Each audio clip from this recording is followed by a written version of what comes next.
Welcome to the Flight Club Podcast, a woman's guide to leaning out. We give you a behind-the-scenes look at business launch and growth through the stories of successful female entrepreneurs. Here's your host, Felina Hansen, founder and CEO of Hera Hub. Hello and welcome. This is Vanessa L. Wild, hosting today on behalf of Felina Hansen. I'm super excited to introduce you guys to today's guest, Leslie Cole. She is up in Orange County, and I want to share a little bit about Leslie's background with you. She has enjoyed 25 years in high-level financial sales, and somewhere along the line, her femininity snuck away and her masculine took over. One afternoon in a pole dancing studio, Leslie rediscovered her inner feminine energy and embarked on a 10-year deep dive to explore and reclaim her softer, sexier self. Now Leslie helps other corporate executive women discover how much easier and more joyful it is to lead and live from their softer, sexier, feminine side. So Leslie's company, Majestic Feminine, shows women how to be soft and strong through individual consulting, speaking, and retreats. So welcome, Leslie. I'm super excited to have you on our show today. Thank you, Vanessa. I'm very excited to be here with you today. So I know you're up in Orange County, up at Hera Hub, up in Orange County. It's a beautiful, beautiful location. And I think that you and I met a while back in June at the Hera Hub opening. And we didn't have a lot of time to chat, but I'm super excited to get to know you and your business a little better today. Would you start us off with a little bit of your history? Now, I know you were in financial services for a while, but can you tell us a little bit more about that? Well, sure, Vanessa. What I did is I covered a very large territory on the West Coast for a Fortune 500 asset manager. And what I did for them is called on CFOs, treasurers, treasury managers at large Fortune 500 corporations and financial institutions to sell them basically products that the company I worked for offered for service. So it was really conservative. I called on a lot of men. I worked with a lot of men. I traveled with a lot of men. And although I never had any particular Me Too moments, that's not in my story. I just learned how to really navigate that world by being a buddy girl. Okay, so I could talk about golf and cigar collections and sports and be really friendly and fun so the guys could relate to me. And somewhere along that process, I forgot that I was a girl. I think that's a challenge that a lot of women face. We're sort of in a world, in the business world anyways, which is primarily men, or it used to be. It's changing, of course. Sure. So we want to relate, we want to fit in, we want the credibility and to be successful. So, right, we start to learn how to play that way. Yeah. And so I'm curious, what did that do to you as a woman? Well, to answer your question, I didn't realize it was actually happening. I knew somewhere along the line, I was very grateful to have that career. Let me point that out first of all, because I realize there's a lot of people that think, wait a minute, wait, you made all that money, you were doing all that stuff, and what, you weren't happy? I mean, on the surface, it sounds confusing, but I really loved that career, and I loved the travel, and most of the people that I worked with were very stimulating, very interesting, very well-traveled, worldly, all that. But I would say about 15 years into my sales career, I started to recognize that I was just disconnected from myself. I didn't have any particular connection to my creativity or my passion. I sort of felt like I was not really using my full potential, even though I was working really hard. I just felt like something was missing. Was there couldn't something identify? Sorry, I was going to say, was there something that caused you to notice that, or was that just a natural evolution of your career? I think it was just a natural evolution. And because, like I said, nothing happened. I never had a moment where anything happened that was unpleasant or, I mean, certainly there were a few incidences here or there, but that isn't for the most part what I experienced because of the persona that I created. It just, quite frankly, it deflected a lot of that. I didn't have to deal with advances and stuff like that because I wasn't even open to them. My energy wasn't there for that. So I think the catalyst for me is I just started feeling really anxious and lethargic at the same time, which is a sort of an odd combination, right? To feel anxious and lethargy at the same time. And I thought, Yes. what is that? And so what was that? What caused you to feel that anxiety and the lethargy? I didn't really identify it, believe it or not, until I did find myself on a stripper pole one Saturday, as you mentioned in the intro. Quite by accident, I was on a dating website one day, of all things, and I happened to see an advertisement for a pole dancing class here in California where I live. And I'm from the Midwest, so I was from a conservative background, and I'd heard of pole dancing, but I thought, I don't know what that's about. But I always knew that I had some athletic ability in gym class to be able to climb things, and so I said, I'm going to try that. Also, because I worked with so many men, I needed some girlfriends, just some buddy girls. So I said, I'm going to go to that, and I went to it.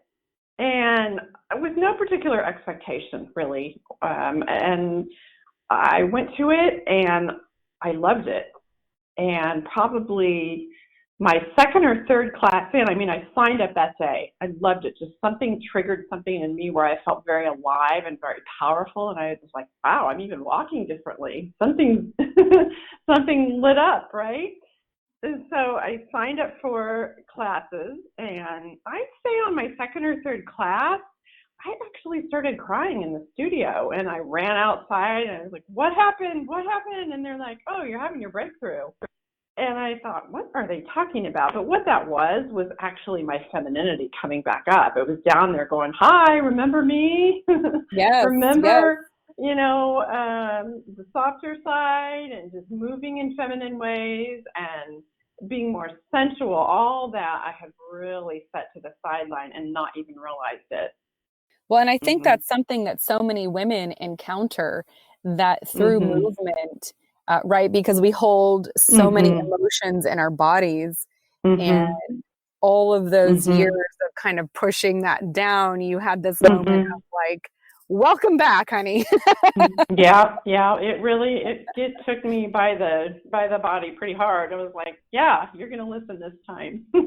Yeah. Oh, and I love that you answered that call. Now, is it Joseph Campbell that says follow your bliss, right? And you kind of answer the call.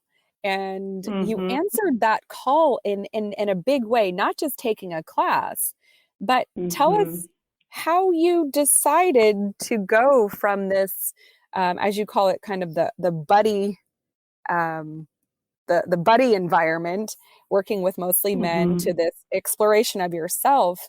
What was it that made you decide that you wanted to switch careers? Because that's like answering the big call. Yeah, that's exactly right. Well, I don't want to be confusing. It wasn't a straight line. It wasn't like I went to one class and then a year later I said I am going to do this business. It was a really long time frame, and there were plenty of times, even as I embarked on my own feminine deep dive, when I'd back off and go, oh, I don't need those dance classes anymore. I don't need to go to another workshop on the masculine and the feminine, and because I did that for 10 years, right? So I just really dove in and did all types of modalities, studying one-on-one with mentors, workshops, retreats, kept dancing. And oftentimes when our femininity starts coming up, we resist it, Vanessa, and that's something I find with my clients, is that it scares us because there's so much power in it. So for me, it really wasn't a straight line. I stayed in financial services for some time, and quite honestly, my feminine practice helped me in my career. I mean, the last year I was in financial services, I closed 2 accounts in excess of 650 million in very short time period. One was after one meeting because I was so much easier and more relaxed and in flow, and the clients just responded super favorably. I love that. Well, and that But really yeah. speaks to so many women who I feel are become like you. I think you mentioned this a little bit before. Is we become afraid of our femininity, and Mhm. so learning how to use it, learning how to be Mhm. comfortable with ourselves as women, which is kind of a funny idea because we are women, but Mhm. but really learning how to be Mhm. comfortable with that and enjoying that. Mhm. And I love on your website you use the terms pleasure or the power and pleasure of your majestic feminine. And Mhm. that has such a kick to it. I love that. Oh, Um, well, thank you. Yeah, those are my 3 pillars, basically. Be in play, be in pleasure, and those things together add up to full feminine power. Because that's really how we are most powerful, is when we're in our feminine, not trying to be men, which is quite honestly what we've been encouraged to be successful in the masculine business world. It's really not our fault. I mean, it hasn't always been safe to be fully feminine. And so, of course, it's natural for us to be concerned about fully embracing and embodying that. You know, isn't it wrong? Or should I be sexy? Or isn't that going to be read the wrong way or what have you? So, yeah, it's a fine line to calibrate all that. And that's really what I help my clients with and consult with them when I do the one-on-one. And to your question, that's why I decided to build the business, because it became obvious to me after a while that even though I was really still enjoying the financial services career and I had my enhanced personal life because of my feminine practices, I became very concerned, and I started noticing other women who were like me that just seemed really flat or numb or just kind of deadened. And I thought, wow, what if they never get to touch what I have experienced? What if they never have this door open for them? What if they never go to a pole dancing class? Or what if they don't want to? You know, right. most women don't want to spend 10 years digging into all this stuff. So I said, let me package it all up. I already know how to build stuff. I've built several territories. I've built tons of client relationships. Let me just use those adjacencies to build a business and a consulting practice with corporate executive women like I was. So what was And the so that's, biggest challenge yeah. in making that transition then? Um, what The was biggest something that challenge is not having a corporate platinum Amex. I'm just kidding. The biggest challenge is when you're in a corporation, everything is done for you. You don't, there's a lot of moving parts that you have absolutely no awareness of that an army of other people are handling. And guess what? When you're an entrepreneur, you handle all of those either by outsourcing them, which in itself is a job, or trying to do everything, which is not the feminine way. So there's a pretty steep wind shear of understanding how to juggle all those things and optimally serve the client, because that's really what you most want to do. so what's helped you manage all of this and still retain that feminine essence within yourself rather than giving back into more of that masculine do it all Yeah. myself? What has been like, is there one thing or community or support system that you have allowed in to help you manage all of this? Well, sure. I'll give a shout out to Hera Hub. That's one reason that I decided to take out an office at Hera Hub, even though I have a lovely home office. There's a community of women here, and all of whom are entrepreneurs, and so they can understand what each other are all going through, and also provide resources like when you need somebody or when I need, you know, an ear or a suggestion or a referral. So that's one way. And also outside of all of that, I continue to build my own feminine practices. This weekend, I was at a 2-day pole dancing retreat that I've been to now 3 times, but I go every year so that I can get steeped in what I'm teaching and what I'm transmitting. And so I still have a really robust suite of feminine practices that I go to for myself. And also delegating. I've had to realize, okay, I don't know how to do MailChimp, and I don't want to. Good for you. I think So, that's one that so get tripped up on that one too. So I get that. oh, I think that's something that we all face is yeah, desire to you just learn. have We're to, curious, right? Those yeah, are skills of an entrepreneur. So you're like, hey, I want to learn MailChimp, but it's maybe not the yeah, best use no, of our time, right? yeah, no. And just, I have to stop and go, wait a minute. If I spend 4 hours trying to figure out how to manage an email list, that's 4 hours I could be helping someone or doing a speaking engagement where I can reach someone. And so I've definitely had to hire out resources, and it's been much better because they know how to reach audiences way better than I do. And like I said, that's not my wheelhouse. I was never in marketing. Mhm. Well, So good for stuff you. like I think that. that Yeah. that takes a bit of courage to recognize um, what you're good at and when you need to sort of let it go. Would you agree with that? It definitely takes openness to being just letting somebody else step in and to actually pay someone else and just realize why I can't do all this, because in addition to the business and my feminine practices, I also retain a couple of coaches, which to me are vital. When I started this transition, I went to a event called Emerging Women Live in Denver, which is a women's networking group, and I was just starting the whole idea of the business and thinking about it and thinking about stepping out of corporate. And I sat down next to this woman at dinner and I was terrified. I mean, just my body would practically not even move because I was so used to that 6-figure paycheck and the corporate Amex and all that stuff. And she was like, look, you can do this, but you need to get a coach, hun. Otherwise, the fear is going to just hit you in waves. And I was like, what? What's she talking about? But that was correct information. Having a coach or a team of coaches is really necessary, or it has been for me, for sure. And that's great. I hear a lot of women going, using coaches or mentors or some kind of support system and recognizing Right. that's really vital to Mm-hmm. anyone's success, right? You see the women's soccer team. It's not one team player that's amazing. It's like all of them, and they have coaches and they have so much support. So Mm-hmm. same for sports, same in business. Uh, Mm-hmm. how much support we need. What do we say? It takes a village to raise a business.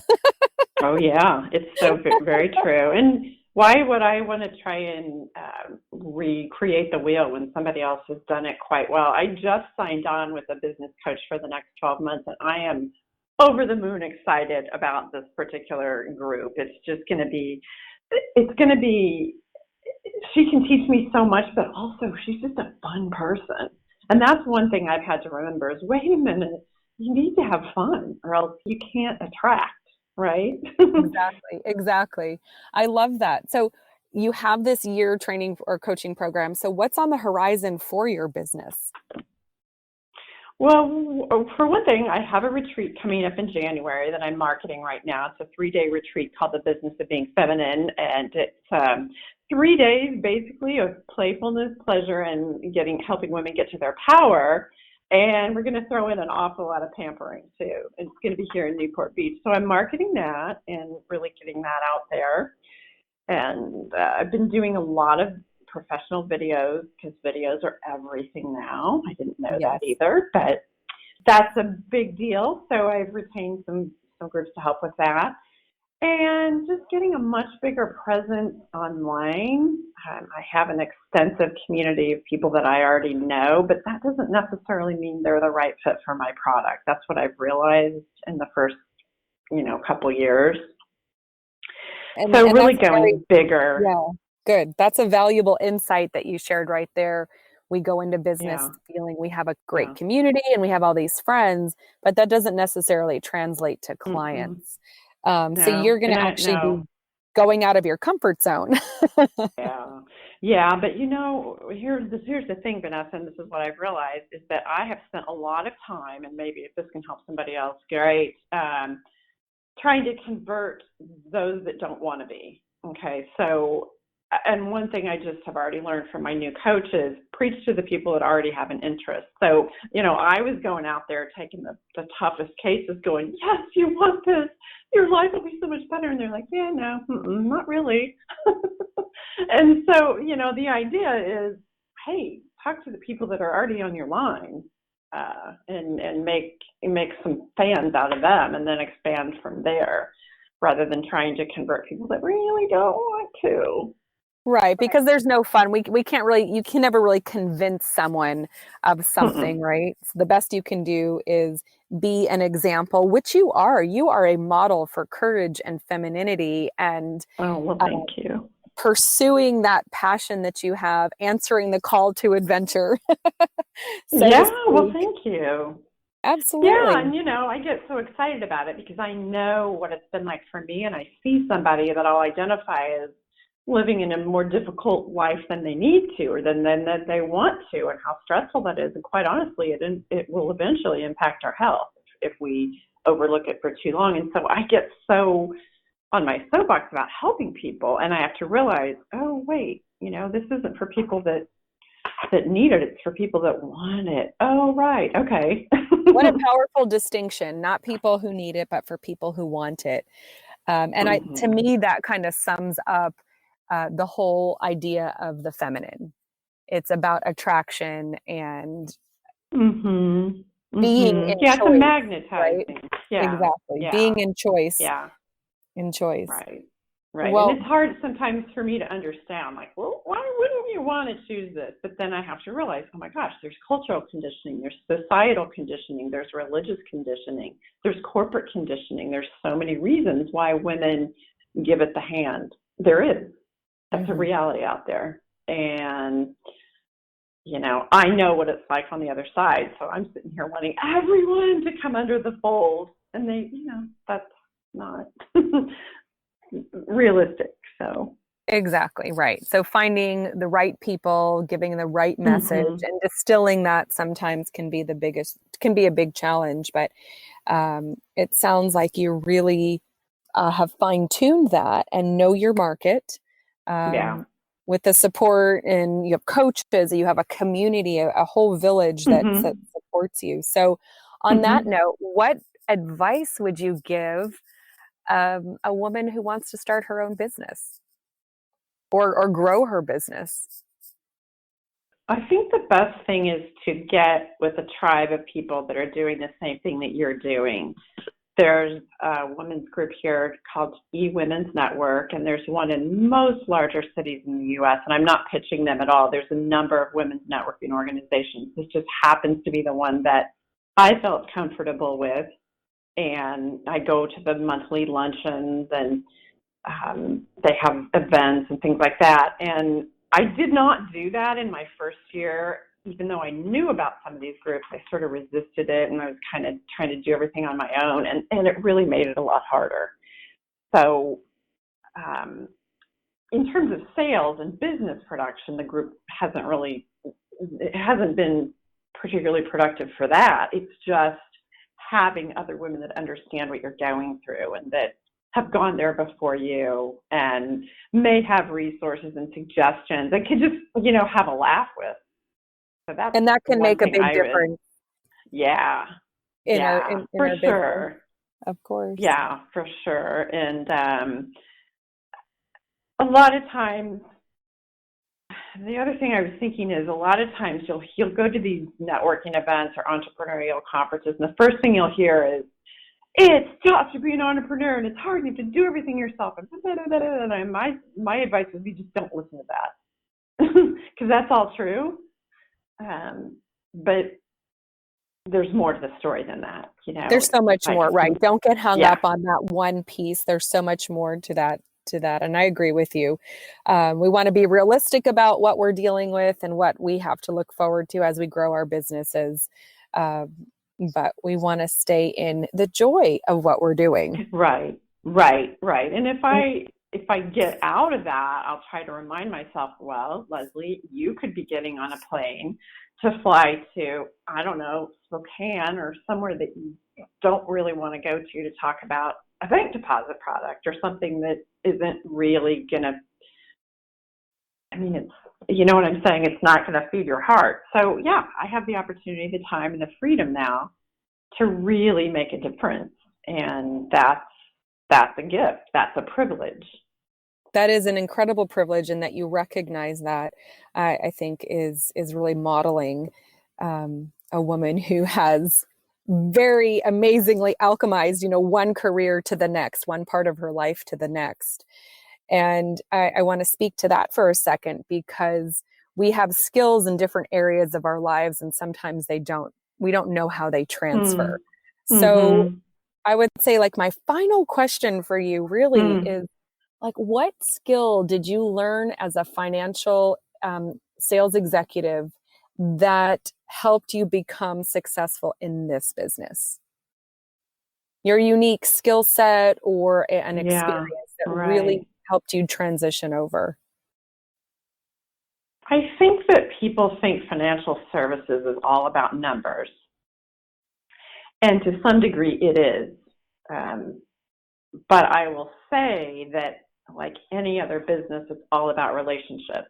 I sold a commodity, okay? And so my clients could buy what I was selling from any number of other providers. So to get sales or to get production, they had to like me and they had to trust me, and I had to like and trust them. And so building that relationship was really what the work was about. Now, yes, I had licenses, I had knowledge, I developed things within myself that made me work in that world, relatable for them and things like that. But really, it's building those relationships and the ability to be vulnerable and to be able to see when a client wasn't comfortable or when they needed something different or when they're worried or just all those things, absorbing all that for them. So financial services is challenging because you have to understand the brain work, and there's a lot of it. And then you've got the whole other personal side of it. So that's why those people get paid so much money, quite honestly. It's not all playing golf and ordering steak dinners. It's definitely the relationship and the trust building that sounds like became your skill set that was transferable. And I love that because, again, there's so many women, we're moms, wives, all these different things, and we have skills in a previous career. And sometimes I see women losing a little bit of confidence as they pivot into that next career. And so remembering that you have so much wisdom and insight and so many juicy, skill sets and talents that you can transfer from one work life to the next. And I love that you see that and you bring that in. Well, thank you. And sometimes you forget them because, like, for instance, for me, I presented publicly 3 to 4 times a week to very large audiences or around round tables. And so I kind of forgot about that. Like, oh man, I already know how to do public speaking. And I was good. I wasn't just like, here's the numbers and blah, blah, blah, blah, blah. It was, I would always make the presentations lively and exciting and different. So that has really helped me too, is being able to get on a stage and engage people that are in the audience. Well, that's a huge skill set, and that is something that I love working with women on and seeing how they kind of grow in that space. So I look forward to seeing you someday present and maybe attending one of your workshops. Yeah. So how can folks? Love it. Wouldn't that be fun? That would be super fun. Let's do it. Let's do it. Let's make this happen. Okay, so tell us what your website is. If our listeners want to reach out to you, and yes, what's your website? My website, which will shortly go, it'll get it prettied up a little bit. It's very pretty right now, but it's going to get much more specific and direct. But in the meantime, it is majesticfeminine.com. I love the name. So majesticfeminine.com. And for my retreat is actually, there's a landing page that's called The Business of Being Feminine. And so it'll take folks directly, it'll take women directly to that, and with all the details. And my website's on there as well. But those are the 2 sources. That's wonderful. Well, thank you so much for your time today. And I loved Thank chatting you. with you. You're welcome. Getting to know you. We look forward to catching up with you at a retreat soon. And I can't wait to see what you do in person. Well, thank you, Vanessa. And maybe we can even do some kind of collaboration sometime. I would love that. I love that. Thank you so much for your time today. You bet. Thank you. Thank you for joining this week's episode of Flight Club, sponsored by Hera Hub. We look forward to sharing more success stories with you soon.